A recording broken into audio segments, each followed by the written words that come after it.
in America, there has been a long history of developing the idea of the corporation so that you can't just enter into these corrupt deals where people are, the state kind of gives power to corporations and then they go off and act like their own little governments. This was a major point of dispute between James Madison and Alexander Hamilton, two founding fathers. Right? Hamilton wanted a federal bank. Madison was arguing against him. And one of the things he said in Congress, right, is that when the government gives powers to a corporation, he says the powers proposed to be given are such as do not exist antecedent to the existence of the corporation. So understand the distinction here, right?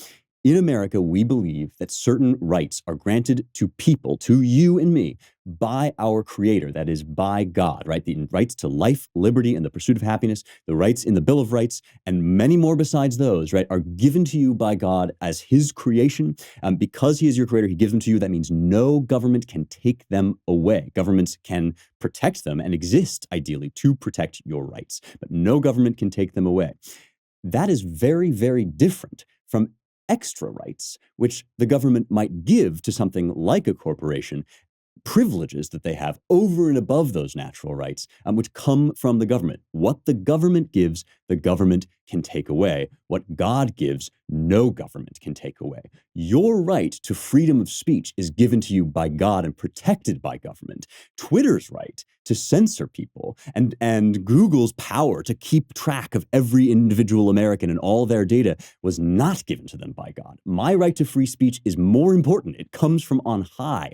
Governments are ordained only by the people, right? Governments are elected by the people so that they can confer extra privileges if it's in their interests. And of course, one of the things that happens is that corruption does exist, right? And when you incorporate people, companies, and give them these special powers, it's very, very easy for these backroom deals like the one that Psaki seems to be making with, or is sort of making openly rather with Facebook and with big tech, right? It's very easy for these things to come into being.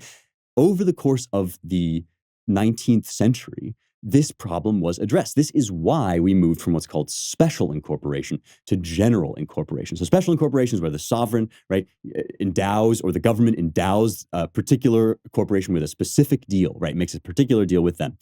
General incorporation means that there's one set of rules for everybody. So states throughout the 19th century, over the course of the 1800s, moved to this system. There's one set of rules for everybody. Everybody knows how you become a corporation. And that means, right, that you're not going to be entering into these special deals. There's a way to move away from that corruption, right? General incorporation means you're not going to have East India Trading Company type deals anymore. And that is why, for example, DeSantis has said, right, I'm not going to take away any tax breaks that Disney has that any other company could have. The point of all this is everybody plays by the same rules, right? It's just, everybody knows what the rules are. We agree on them, and the government's not going to have any special favorites.